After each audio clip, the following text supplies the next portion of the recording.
Bismillahirrahmanirrahim. Assalamualaikum warahmatullahi wabarakatuh. Nama saya Janul Akbar dengan NIM F1B020151. Di sini saya akan menjelaskan tentang praktikum dasar teknik tenaga listrik sebagai syarat respon dosen. Nah, dengan dosen respon Bapak Sultan STMT.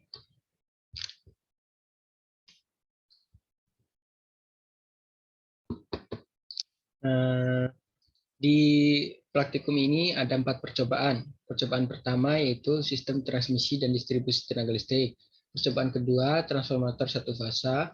Percobaan ketiga, mesin-mesin AC. Dan percobaan keempat yaitu mesin-mesin DC penguat luar. Kita akan membahas tentang percobaan pertama yaitu sistem transmisi dan distribusi tenaga listrik. Adapun tujuan dari percobaan pertama itu yang pertama untuk mengukur tegangan fase pengirim, arus pengirim, dan arus penerima pada sebuah saluran. Kedua, untuk mengetahui pengaturan tegangan pada tiap-tiap terminal dan arus saluran pada sebuah saluran transmisi. Yang ketiga, menentukan besarnya daya yang diserap beban, daya yang dikirim oleh sumber, dan efisiensi penyaluran daya. Adapun pengertian dan fungsi sistem tenaga listrik, yaitu sistem tenaga listrik merupakan penyaluran energi listrik dari suatu tempat ke tempat lainnya atau dari pembangkit listrik ke gardu induk. Sebelum energi listrik ditransmisikan, hal pertama yang harus lakukan adalah menaikkan tegangan yang disuplai oleh generator menjadi 70 kV, 150 kV, atau 500 kV. Sebab tegangan yang dikeluarkan dari generator hanya berkisar antara 6,6 kV sampai 24 kV. Menaikkan tegangan berfungsi untuk mengurangi rugi daya pada saluran transmisi dan untuk mengimbangi jauhnya jarak saluran transmisi. Energi listrik ditransmisikan melalui saluran udara tegangan tinggi atau melalui saluran udara tegangan rendah, saluran udara tegangan ekstra tinggi. Sistem tenaga listrik ada 3 kategori dalam saluran transmisi, antara lain yaitu saluran udara. Saluran udara merupakan saluran yang menyalurkan energi listrik melalui kawat-kawat pada tiang. Yang kedua, saluran kabel bawah tanah. Saluran kabel bawah tanah yaitu menyalurkan energi listrik melalui kabel yang dipendam di bawah tanah. Dan yang ketiga yaitu saluran isolasi gas. Saluran isolasi gas merupakan saluran gas institut lain. Tetapi saluran ini jarang digunakan karena memiliki resiko yang tinggi terhadap lingkungan. Berikut adalah rangkaian percobaan 1, di mana terdapat power supply, beban-beban, dan alat ukur. Untuk merangkainya dapat dilihat dengan kabel-kabel berikut. Adapun data hasil dari percobaan pertama yaitu di mana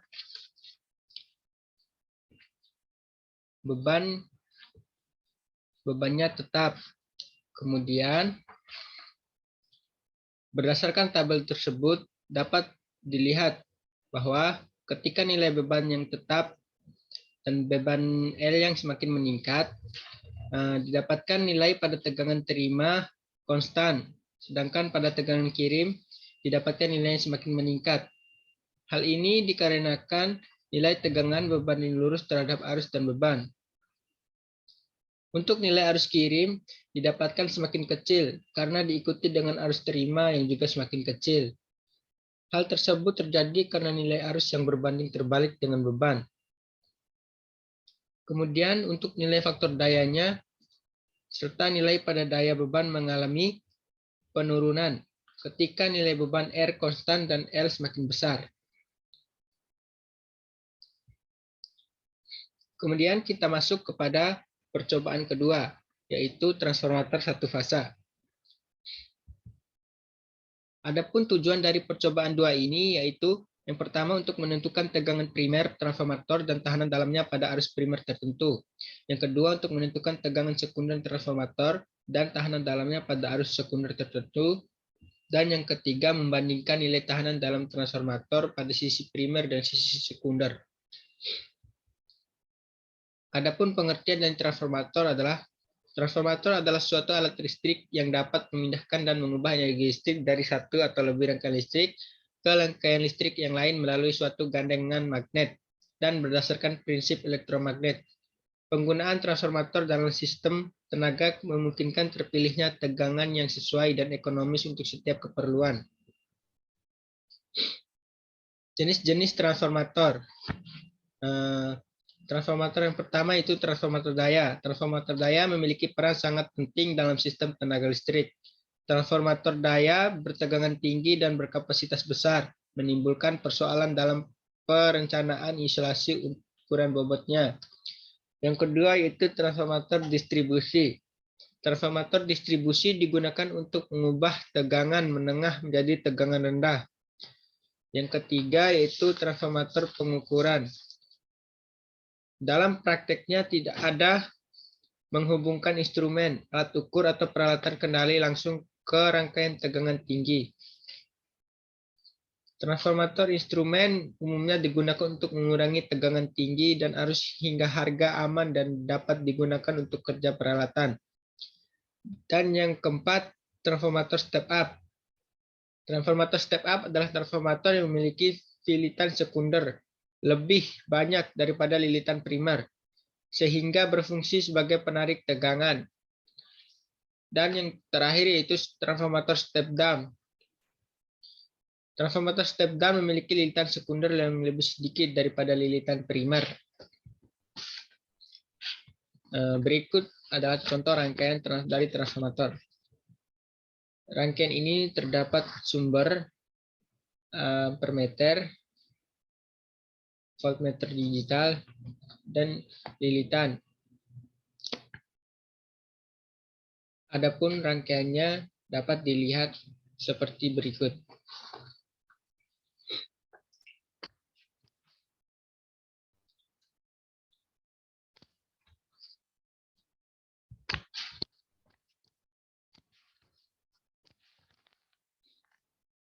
Berikut contoh hasil percobaan 2.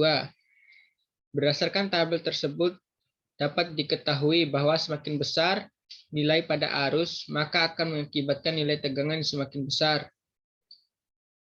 Hal tersebut dikarenakan arus berbanding lurus dengan tegangan, dan nilai tahanan semakin kecil karena berbanding terbalik dengan arus. Nilai tahanan lebih kecil dibanding dengan nilai tahanan R. Hal ini dikarenakan lilitan kumparan primer lebih besar daripada nilai lilitan sekundernya. Percobaan ketiga yaitu mesin-mesin AC. Adapun tujuan dari percobaan 3 yaitu yang pertama untuk mengetahui untuk kerja generator sinkron tanpa beban pada perubahan arus medan dan perubahan kecepatan terhadap tegangan jangkar generator sinkron dan arus jangkar motor penggerak DC. Yang kedua untuk mengetahui karakteristik pengaruh arus eksitasi medan dan perubah kecepatan terhadap tegangan jangkar generator sinkron dan arus jangkar motor penggerak DC pada generator sinkron tanpa beban. Yang ketiga, mengetahui pengaruh kombinasi beban RL pada unjuk kerja generator sinkron, yaitu tegangan jangkar, arus medan, kecepatan putar rotor, dan daya generator sinkron. Dan yang terakhir yaitu untuk mengetahui karakteristik kombinasi beban RL terhadap unjuk kerja generator. Pengertian dari generator sinkron itu generator arus bolak-balik disebut juga generator sinkron atau alternator, memberikan hubungan penting dalam proses perubahan energi ke dalam bentuk yang bermanfaat. Generator sinkron adalah mesin sinkron yang mengkonversikan energi mekanik menjadi energi listrik. Generator bekerja berdasarkan prinsip kerja induksi elektromagnetik atau fluksi yang kemudian mengubah energi listrik. Adapun prinsip kerja generator sinkron, di mana kecepatan rotor dan frekuensi dari tegangan yang dibangkitkan berbanding secara langsung. Prinsip kerja dari sebuah generator AC dengan dua kutub dan misalkan hanya memiliki satu lilitan yang terbuat dari dua penghantar secara seri, yaitu penghantar A dan A aksen. Lilitan seperti ini disebut lilitan terpusat. Dalam generator sebenarnya terdiri dari banyak lilitan dalam masing-masing fasa yang terdistribusi pada masing-masing alur stator dan disebut lilitan terdistribusi. Diasumsikan rotor berputar searah jarum jam, maka flux medan rotor bergerak sesuai lilitan jangkar. Satu putaran rotor dalam 1 detik menghasilkan 1 siklus per detik atau 1 Hz bila kecepatannya 60 revolution per menit. Frekuensi 1 Hz untuk frekuensi F sama dengan 60 Hz, maka rotor harus berputar 3600 RPM. Berikut contoh rangkaian dari percobaan 3, di mana dapat dilihat pada gambar tersebut. Terdapat ampermeter, kontrol unit, ampermeter, generator, taco, dan motor, dan power supply. Untuk rangkaiannya dapat dilihat dengan kabel-kabel tersebut. Berikut hasil dari percobaan 3, di mana berdasarkan tabel tersebut dapat dilihat bahwa ketika putaran rotor semakin besar, maka akan mempengaruhi nilai pada tegangan jangkar dan arus jangkar yang semakin besar pula. Hal ini terjadi akibat adanya flux yang semakin besar dan kecepatan rotor yang meningkat. Sedangkan pada arus medan, tegangan jangkar dan arus jangkar didapatkan hubungan, yaitu ketika nilai arus medan semakin meningkat, maka nilai pada tegangan jangkar dan arus jangkar akan meningkat juga secara bersamaan.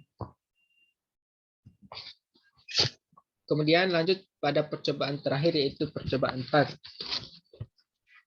yaitu mesin-mesin DC penguat luar. Adapun tujuan dari percobaan 4 yaitu yang pertama untuk mengamati gejala timbulnya tegangan pada generator DC penguat luar tanpa beban. Yang kedua yaitu untuk menentukan karakteristik generator DC penguat luar berbeban.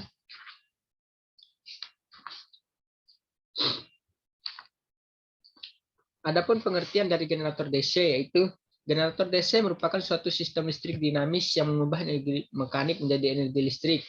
Berdasarkan cara memberikan flux pada kumparan medannya, generator DC dapat dikelompokkan menjadi 2, yaitu generator penguat terpisah dan generator penguat sendiri. Jenis-jenis generator DC. Yang pertama yaitu generator penguat terpisah. Generator penguat terpisah hanya dipakai dalam keadaan tertentu saja.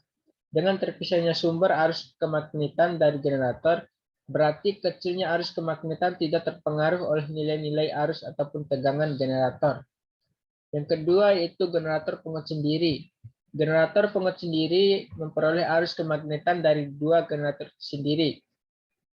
Maka dengan sendirinya arus kemagnetan akan terpengaruh oleh nilai-nilai tegangan dan arus yang terdapat pada generator. Dan yang ketiga yaitu generator kompon.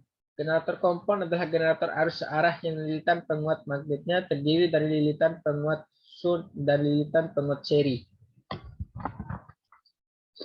Berikut contoh dari rangkaian percobaan 4.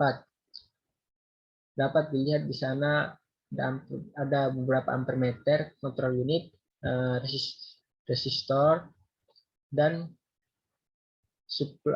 power supply, DC supply, dan taco. Untuk rangkaiannya dapat dilihat dengan kabel-kabel yang sudah dihubungkan tersebut. Adapun hasil dari percobaan 4 yaitu berdasarkan tabel tersebut dapat dilihat bahwa nilai IF, PF, dan N dari percobaan pengamatan generator DC penguat luar tanpa beban dengan nilai tegangan medan. PF yang diberikan sebesar 20%, 30%, 40%, 50%, dan 60% dari 220 volt. Nilai arus medan yang didapat bernilai konstan, yaitu sebesar 0,21 mA. Nilai tegangan jangkar bernilai 18 volt ketika nilai VT sebesar 44 volt dan konstan sebesar 19 volt ketika VT bernilai 66, 88, 110, dan 132. Padahal apabila nilai tegangan medan semakin besar, maka nilai arus medan pun juga semakin besar, sesuai dengan persamaannya. Dari tabel tersebut juga dapat diketahui bahwa kecepatan putar yang didapat bernilai konstan, yaitu sebesar 1400 rpm. Hal ini dapat dikarenakan kecepatan putar tidak dipengaruhi oleh tegangan medan. Baik, cukup sekian yang dapat saya sampaikan untuk praktikum dasar teknik tenaga listrik ini. Wabillahi taufiq wal hidayah. Assalamualaikum warahmatullahi wabarakatuh.